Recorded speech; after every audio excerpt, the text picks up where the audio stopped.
আজকের রেসিপি ধাবা বা রেস্টুরেন্টের মতো চিকেন ভর্তা রেসিপি। এই চিকেন কিমা বা চিকেন ভর্তা রেসিপি যেমন ধাবা বা রেস্টুরেন্টে একদম ক্রিমি স্মুথ হয়, আজকে আমি আপনাদের সাথে সেরকমই একটা চিকেন কিমা রেসিপি শেয়ার করব। বানানো কিন্তু একদমই সহজ এবং ভীষণ সুস্বাদু এই রেসিপিটি। চলুন আমরা আজকে দেখে নিই। নান, পরোটা, লুচি, পোলাও যে কোনো কিছুর সাথে কিন্তু এই চিকেন কিমা খেতে কিন্তু ভীষণ ভালো লাগে। তাহলে চলুন আজকে দেখে নিই চিকেন কিমা রেসিপি। এই চিকেন কিমা বানানোর জন্য আমি একটা ফ্রাই প্যান নিয়ে নিয়েছি এবং তার মধ্যে কিছুটা জল দিয়ে আমি দিয়ে দিয়েছি একটু গোলমরিচ, একটু ছোটো এলাচ, দারচিনি দিয়ে আর অল্প একটু লবণ দিয়ে দিয়েছি। দিয়ে আমি এখানে প্রায় 500 গ্রাম মতো আমি চিকেন নিয়েছি। এটা হচ্ছে বনলেস চিকেন। সেই চিকেনটাকে আমি খুব ভালো করে সিদ্ধ করে নেবো। এদিকে চিকেনে দেওয়ার জন্য আমি নিয়েছি দুটো বড় সাইজের পেঁয়াজ, নিয়েছি বেশ কিছুটা পরিমাণ আদা, 10-15 কোয়া রসুন, একটু কাঁচা লঙ্কা এবং দুখানা বড় সাইজের টমেটো। প্রথমেই আমি পেঁয়াজগুলোকে আমি একটা চপারের সাহায্যে আমি চপিং করে নিয়েছি। আর এদিকে দেখুন আমার কিন্তু চিকেনগুলো সিদ্ধ হয়ে গেছে। চিকেনগুলো আমি একটা পাত্রে আলাদা করে তুলে নিলাম। আর চিকেন স্টকটা কিন্তু ফেলবো না, এটা আমাদের রান্নার কাজে ব্যবহার করব। ফ্রাই প্যানে বেশ কিছুটা পরিমাণ সাদা তেল দিয়েছি। এখানে কিন্তু রিফাইন্ড অয়েল দিয়েই রান্না করতে হবে। রিফাইন্ড অয়েলটা ভালো করে গরম হয়ে গেলে আমি চপ করে রাখা পেঁয়াজগুলো দিয়ে দিয়েছি। পেঁয়াজটা বেশ ভালো করে ভাজা হয়ে গেলে এর মধ্যে আমি একটা মিডিয়াম সাইজের পেঁয়াজ বাটা দিয়ে দিয়েছি। পেঁয়াজ বাটা এবং পেঁয়াজ কুচানো দুটো একসাথে ব্যবহার করলে কিন্তু এই রান্নার টেক্সচারটা খুব ভালো আসবে। আর এরপরে দিয়ে দিয়েছি গ্রেট করে রাখা আদা এবং লঙ্কা। আমি কিন্তু লঙ্কা, আদা, রসুন পেস্ট করে নিয়ে একটু গ্রেট করে নিয়েছি। দিয়ে খুব ভালো করে আমি পেঁয়াজের সাথে সমস্ত কিছু ভেজে নিয়েছি। এরপরেই দিয়ে দিয়েছে গ্রেট করে রাখা টমেটো। আপনারা চাইলে কিন্তু টমেটো পেস্ট করেও দিতে পারেন।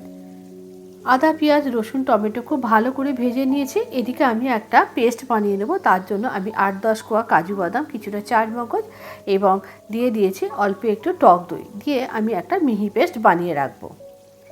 এবার সিদ্ধ করে রাখা চিকেনগুলোকে আমি দেখুন এইভাবে হাত দিয়ে ছাড়িয়ে নিচ্ছি।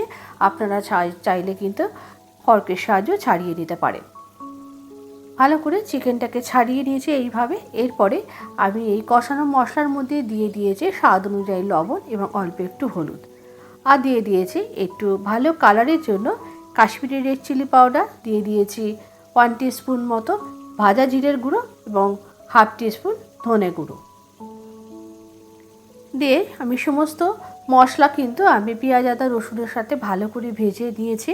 ভালো করে কষিয়ে নেওয়ার পর এরপরে দিয়ে দেবো যে চিকেনটাকে আমি ছাড়িয়ে নিয়েছি সেই চিকেনটা।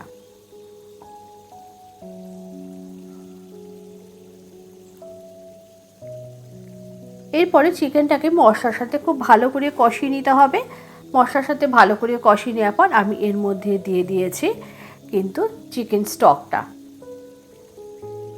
এই চিকেন স্টকটা দিলে কিন্তু এই চিকেনের স্বাদটা আরও বেশি ভালো হবে। স্বাদ ব্যালেন্সের জন্য দিয়ে দিয়েছি অল্প একটুখানি চিনি। এরপরে দিয়ে দিয়েছি কাজু বাদাম, চারমগজ আর টক দইয়ের পেস্টটা। এই সময় কিন্তু গ্যাসের ফ্লেমটা একটু আস্তে করে দিতে হবে। দেওয়ার পর খুব ভালো করে মিশিয়ে নিয়েছে। মিশিয়ে নেওয়ার পর এর মধ্যে দিয়ে দিয়েছি 2 টেবিল স্পুন মতো ফ্রেশ ক্রিম। ফ্রেশ ক্রিম দেওয়াতে কিন্তু এই চিকেন কিমাটা একটা ক্রিমি টেক্সচার আসবে। আর দিয়ে দিয়েছি অল্প একটু ঘরে বানানো গরম মশলা গুঁড়ো। আর এরপরেই ছড়িয়ে দিয়েছি একটু ড্রাই রোস্ট করে রাখা কসুরি মেথি। কসুরি মেথি দেওয়াতে কিন্তু এই চিকেন ভর্তা কিন্তু খুব সুন্দর একটা ফ্লেভার ক্রিয়েট করবে। আর এরপরে যে সিদ্ধ করে রেখেছিলাম দুটো ডিম, সেই সিদ্ধ করে রাখা ডিমগুলোকে আমি খুব ভালো করে টুকরো করে এর মধ্যে কেটে কেটে দিয়ে দিয়েছি। দিয়ে খুব ভালো করে আবারও সমস্ত কিছু এই চিকেন কিমার সাথে মিশিয়ে দিয়েছি। রান্নাটা কিন্তু একেবারেই রেডি হয়ে গেছে। একদম শেষে দিয়ে দিয়েছি 1 টেবিল স্পুন মতো বাটার। বাটার দেওয়াতে কিন্তু বেশ একটা ক্রিমি টেক্সচার তৈরি হবে এর মধ্যে, আর খেতেও খুব ভালো হবে। এরপরে আমি চিকেন কিমাটা একটা বোলের মধ্যে সার্ভ করে নিয়েছি। এই চিকেন কিমা কিন্তু আপনারা অবশ্যই তন্দুরি রুটি, নান, পরোটা যে কোনো কিছুর সাথে কিন্তু ভালো লাগবে। যে কোনো কিছুর সাথে আপনারা খেতে পারেন। এবং ওপর থেকে দিয়ে দিয়েছি একটু বাটার। আজকের রেসিপিটা আপনাদের কেমন লাগলো অবশ্যই একটু কমেন্ট করে জানাবেন। আর অবশ্যই কিন্তু আপনারা বাড়িতে এইভাবে চিকেন কিমা রেসিপিটা অবশ্যই ট্রাই করবেন। গরম গরম কিন্তু রুটি, নান, পরোটার সাথে কিন্তু একদম জমে যাবে।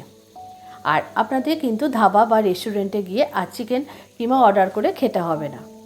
রেসিপিটি যদি ভালো লেগে থাকে অবশ্যই একটু লাইক করে বন্ধুদের মধ্যে শেয়ার করে দেবেন। আর যদি ভালো লেগে থাকে অবশ্যই একটু কমেন্ট করবেন।